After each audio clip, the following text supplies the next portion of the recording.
নমস্কার বন্ধুরা, মেঘার সাথে বাঙালিয়ানার আরও একটি নতুন পর্বে আপনাদের সবাইকে স্বাগত। আজ নিয়ে এসেছি দারুণ সুস্বাদু এবং মুচমুচে একটি স্ন্যাক্সের রেসিপি, যেটা বাড়িতে থাকা আলু, বেসন এবং এই ধরনেরই সাধারণ কিছু উপকরণ দিয়ে তৈরি করে নেওয়া যায়। খেতে অসাধারণ সুস্বাদু হয় এবং এটা বানানোও কিন্তু ভীষণ সহজ। তাহলে চলুন আজ এই রেসিপিটাই দেখে নেওয়া যাক। প্রথমে দুটো মাঝারি সাইজের আলু খোসা ছাড়িয়ে এরকম গোল গোল করে কেটে ভালো করে ধুয়ে আমি জল ঝরিয়ে রেখেছি। আলুর পিসগুলো দেখুন, খুব বেশি মোটাও নয় আবার একদম পাতলাও কিন্তু নয়, ঠিক এই রকমভাবে আলুগুলোকে কেটে নিতে হবে। এবার এই আলুর মধ্যে আমি দিয়ে দিচ্ছি 1 চা চামচ পরিমাণে নুন। আলুর সাথে নুনটা ভালো করে মিশিয়ে আলুটাকে ঢাকা দিয়ে 10 মিনিট মতো রেখে দিতে হবে।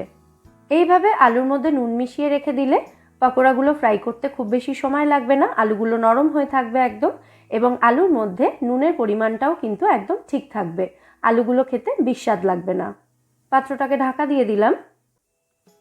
এবার একটা অন্য বাটি নিয়ে তার উপরে একটা ছাঁকনি রেখে ছাঁকনির মধ্যে দিয়ে দিচ্ছি 1 কাপ পরিমাণে ছোলার বেসন। বেসনটা অবশ্যই এভাবে চেলে নেবেন, এতে বেসনের যে ব্যাটারটা তৈরি করা হবে ব্যাটারটার মধ্যে কোনো লাম্পস থাকবে না, মানে দলা পাকিয়ে থাকবে না, এবং ব্যাটারটা কিন্তু ভীষণই স্মুথ হবে। বেসনটা চেলে নেওয়ার পর এর মধ্যে দিয়ে দেব আমি 2 টেবিল চামচ মতো চালের গুঁড়ো।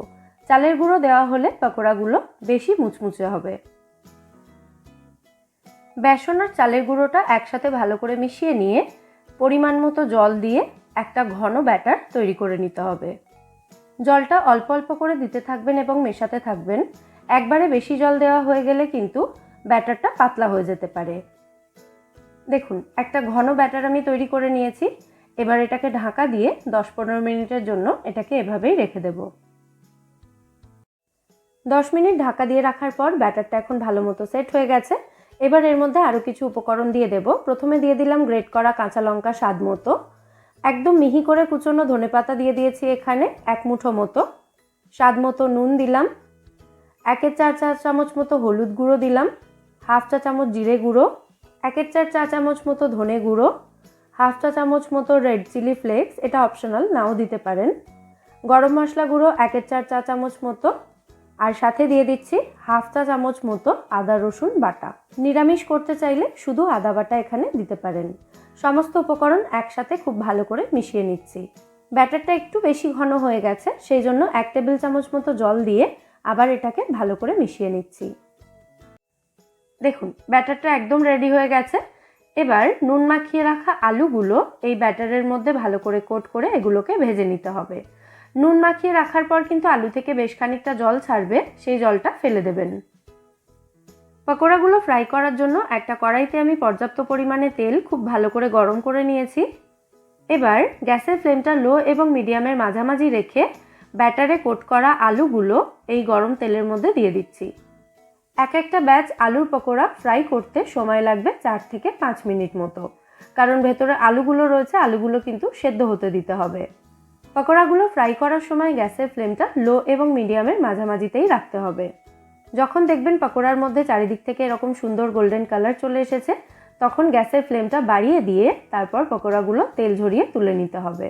শেষে কিছুটা সময় যদি হাই ফ্লেমে রেখে পকোড়াগুলো ফ্রাই করা হয়, তাহলে কিন্তু পকোড়াগুলো বেশি মুচমুচে হবে। একই রকমভাবে সমস্ত আলু পকোড়াগুলো আমি ফ্রাই করে নিচ্ছি। দেখুন, সমস্ত আলু পকোড়া রেডি হয়ে গেছে। আর একটু ব্যাটার এক্সট্রা ছিল, সেটা দিয়ে একটা পেঁয়াজ আমি গোল গোল করে কেটে পেঁয়াজের রিং বের করে পেঁয়াজের পকোড়া তৈরি করে নিয়েছি। এই রকমভাবে পেঁয়াজের পকোড়া তৈরি করলেও কিন্তু সেটা খেতে দুর্দান্ত হয়।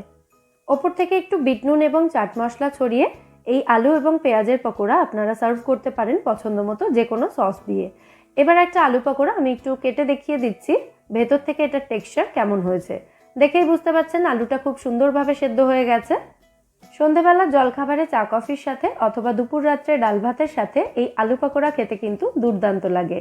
অবশ্যই আপনারাও বাড়িতে এই আলু পকোড়ার রেসিপি ট্রাই করুন এবং আমায় জানাবেন এই রেসিপিটা আপনাদের কেমন লাগলো। আর আজকের এই আলু পকোড়ার রেসিপি যদি আপনাদের ভালো লেগে থাকে, ভিডিওটাকে বরাবরের মতো একটা লাইক এবং শেয়ার করবেন। আর প্লিজ আমার চ্যানেলটা সাবস্ক্রাইবও করে নেবেন যদি এখনও না করে থাকেন, অথবা আপনি যদি আমার চ্যানেলে নতুন বন্ধু হয়ে থাকেন। ফিরে আসবো নতুন কোনো রেসিপি নিয়ে। সবাই সুস্থ থাকবেন, ভালো থাকবেন এবং সবাইকে খুব ভালো রাখবেন।